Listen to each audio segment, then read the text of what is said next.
Thank you. Coming to our last but not the least speaker of the day, we have Anshika Verma with us. She is a pre-final year student at VIT Bhopal University and pursuing computer science and engineering with specialization in cyber security and digital forensics. She is a chapter lead of InfoSec's Girl Lucknow chapter. Her journey in this field started when her college offered a specialization in cybersecurity apart from the core subjects. College committees has given her a lot of opportunities to broaden her insights and grow in this field. We are happy to have you with us today. Thank you. Thank you so much, Priya, for such a cute welcome. Thank you a lot. I would like to share my screen. So please let me know if it is visible. Is the screen visible? Yes. Yes. Okay. So firstly, thanks a lot, Rainbow Secure, for giving me this opportunity to speak up here. The title is Blockchain Security Issues, but before that, I would like to introduce myself as well. So as already Priya mentioned that I am a pre-final year student at VIT Bhopal University, lead at InfoSec Girls Lucknow chapter. So before starting, although I know most of you would be knowing about what blockchain is, but still I wanted to give a little bit intro about it for the ones who are new to this thing. So it is basically a kind of database where the data is stored in a chronological order. So basically, in the order you push the data, in that very order it gets saved on the basis of the time. So there are various characteristics, but I have only mentioned few of them here because that would be later needed into the session. So one, we have distributed. Distributed implies that the data or the record is not stored on one single system. Everyone who is a participant in this blockchain network, all the nodes have access to these data. So this is one of the quality which blockchain has to offer. Then we have peer-to-peer transfers. For suppose I want to spend some bitcoins with my friend, so I do not need any central authority or a moderator to come in between and make sure that there is no cheating being done and I pay the like required amount. These things are not required. I can directly transfer this Bitcoin to my friend and without any concerns about security or trust. Then we have immutable property. So immutable basically means that once a transaction has been initiated, you cannot undo the action. Once it has been created, you cannot delete it, you cannot edit it. Everything will be there for eternity until and unless the blockchain itself, like that blockchain network, is not completely destroyed. So I'll be starting with some case studies. So in the month of June, July and August, the BSV, that is Bitcoin Satoshi's version, it suffered a 51% attack. So like not in a continuous manner, there were specific days and on specific days in these 3 months, this was conducted. Bitcoin SV, what actually happened was that the attackers, they were able to gain more than 50% of the network. So because of that, they created 3 simultaneous chains and were adding blocks to it simultaneously, which is not possible because the thing is that only on the main chain you do the work. You do not do it simultaneously on 3 different versions. And also they were able to reorganize these blocks. So giving a detail like what is blockchain, what is 51% attack. So like we have a consensus protocol in the blockchain system where it says that if more than half of the people, they are saying one thing, then that one thing has to be true. For example, if I initiated a transaction, then at that point, if more than 50% of the people are saying that, yeah, the transaction is valid, so that transaction will be approved. But what happens when when the malicious miners, they take control of it? So what will happen is that even if the transaction is not valid, they will still approve it. So the problem of double spending is arise. Like the Bitcoin which has already been used, it will be used again. It's like I have a 10 rupee note, I purchased some maybe a packet of chips through it, and now again I'm using that very same 10 rupee note and buying another packet of chips, which is not possible because now I'm not the owner of it. So the attackers, they can take advantage of block reorganization. It is not a bad thing, but when attackers are taking the hold of it, then it definitely becomes a very bad shape because a block is removed from the blockchain and it is not now no longer accepting the newer blocks, and this interrupts the entire system. Then on August 10th, Poly network is hacked. Now, poly networks are basically, this is a platform where it allows its users to connect from different blockchain systems. Like, it allows them to switch between different blockchain technologies. So they had a flaw in their system basically. So what happened was that a hacker got hold of it, and he was able to transfer $600 million of digital token to his or her own account. Now, this hack happened because there were endpoint issues. These endpoint issues are basically like the platforms had the issues. For example, in our case, we have Poly Network. That is the platform, that is the endpoint, and it had some security issues. Now, these issues wouldn't have arrived like already Nehal Mann described the how Rainbow Secure can help us secure this. So, if they would have used this basically this authentication method, and Rainbow Secure has the solution to it. Like, they have this property where they can use the colors and font style to secure your data, and they have taken the baggage from you, that you do not need to say keep your data secure, you do not need to remember your passwords, they will do this for you. So this is what has happened. So various third party tools are there, like they are digital wallets which store your digital tokens, private and public keys, and then they do not properly test it. They are weakly linked to the platform, and thus it is exploited. Now, endpoint issues are also caused because of insufficient testing. If you have endpoint issues, this somewhere or the other implies that the testing was not done properly. So the problem is that blockchain is considered to be a very hailing technology, and people are, just getting linked to it. They're getting attracted to it. But sometimes the features it has to offer, sometimes organizations, they tend to forget that these many features, their implementation is a bit complex, and because of this, various problems can arise. So these applications need to be end-to-end tested during and after the launch. And I'm sorry. Yeah. So these can include functional testing, performance testing, smart contract testing. Smart contract testing, you can say smart contracts are something like the law of the nation. For example, if in our Indian law, they didn't, if we do not describe that what actually a computer is, and we just say that as per section 66C, if you have taken hold of any other device, then you are liable to punishment. And I had hacked someone's mobile phone. So if I am like being called to the court, then I'll be like, okay, I hacked the mobile phone. That's not a computer for me.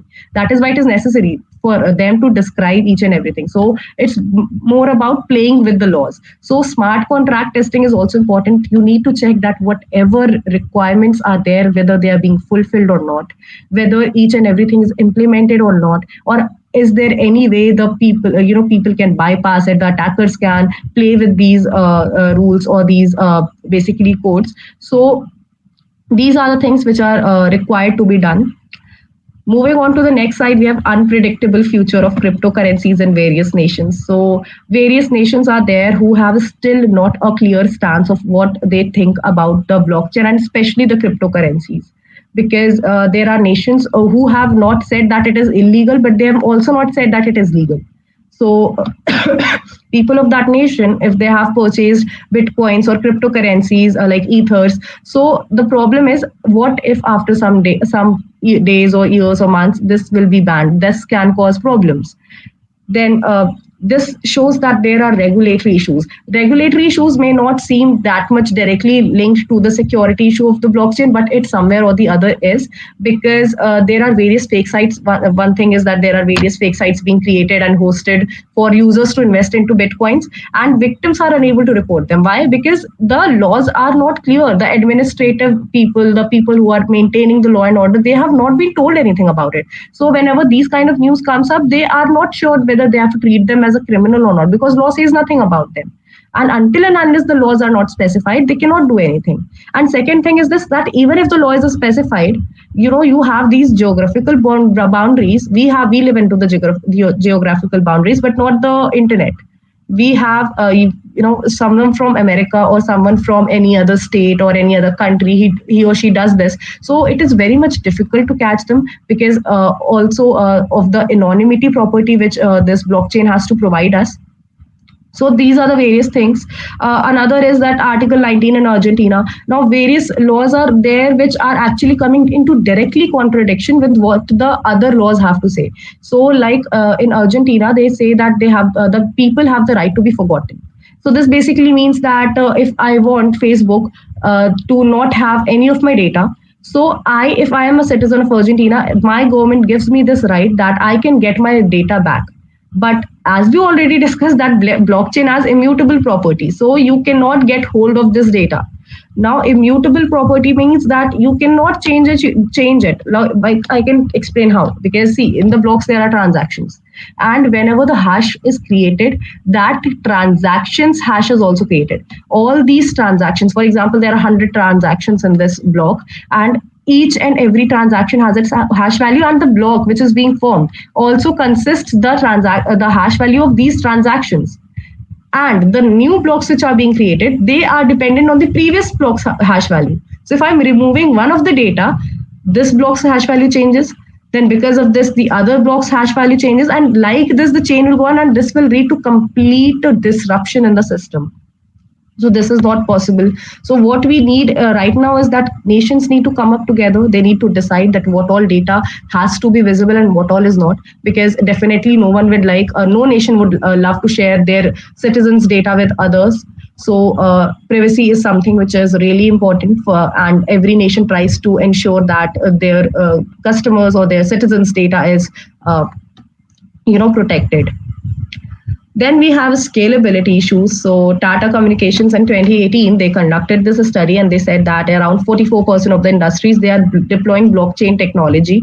So that's great, because it's one of the best technologies we have. But again, the load of transactions will increase, because at the end of the day, what blockchain does is it needs power supply. It needs high computational powers to validate the transactions, and for that you're dependent on the government. And that thing you cannot just be like, okay, I'll be using this much. For example, in China, they have they reduced the power supply to around, I think, 50%. So these are things which are not dependent. So because of this, the developers who are really very much into blockchain development, they're not free and are not able to do things in a much better way, because I cannot say that government is also at fault, because they are also right. If you are consuming this much power supply at this much rate, this will indirectly, and to be honest, directly affect the environment as well. So we need to think about that also. So the load of transactions will increase the capacity on the network, and this will this will create a problem to maintain these many high volumes of transactions in short time. So yeah, this was all about the security issues which I believed are persisting in the blockchain technology, but that doesn't mean they are not rectifiable. They can be rectified. So thanks a lot for hearing, and again, thank you so much, Nehal ma'am and Dr. Shashi and Dhaval sir, for giving me this opportunity. Wonderful, Vansika. You rightly highlighted, everybody talks about the benefits of blockchain, but you also took the challenge upon yourself to highlight the security issues in blockchain. And that's very much helpful to anybody who wants to learn more about blockchain and want to create a blockchain solution, so they better prepare, what is lying ahead of them. So I think, more and more such sessions are needed to highlight on the solution part as well. I understand that you also need also support from industry. Yeah. So, Anshika, do you know how to implement this blockchain security in applications? No, ma'am, I don't know. The coding part, I don't know. So I think we conduct some session how we can add this technology in our application, so you can guide someone else. So definitely. I think more research is needed. So that more such research we will allow to publish on our platform, and will encourage more students for whatever help they need from us. We will provide them and help, and we'll involve them, help them grow in their career. By touching base with these new revolutionary technologies that need to be adopted, but with a better regulation and with a better support. So I think trust is the main issue. Technology may be so fascinating, right? but you have to trust, just like self-driving car does work, 99.9% of the time. It's just that sometime, it fails into certain algorithm, it might crash or do some accidents, and then people get, scared.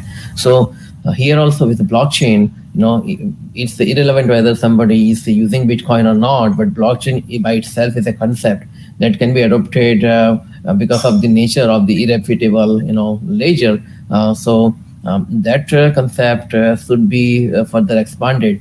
And I think we would like to invite more students, including Ansika yourself, to do more research. We'll help you publish it, and more people can join Rainbow CK platform for both the learning and growing opportunity. And thank Thanks a you lot, sir. Mhm. Thank you, about ma'am. the secure that solve the problem of blockchain. Thank you. Thank you for the opportunity, ma'am. Thanks a lot, sir. Welcome. So I would like to take this opportunity of also thanking Priya for her speaker introduction today. That was really great. So now we are, yeah, Yeah. extended half an hour. So yeah, So we can still help anybody wants to do a say speed networking, or they just want to hang around on a table and chat with each other. They can go we can and have a quick like 5 to 10 minutes networking time. We can Yeah. do that. Let's do it. see you everybody. Take care, and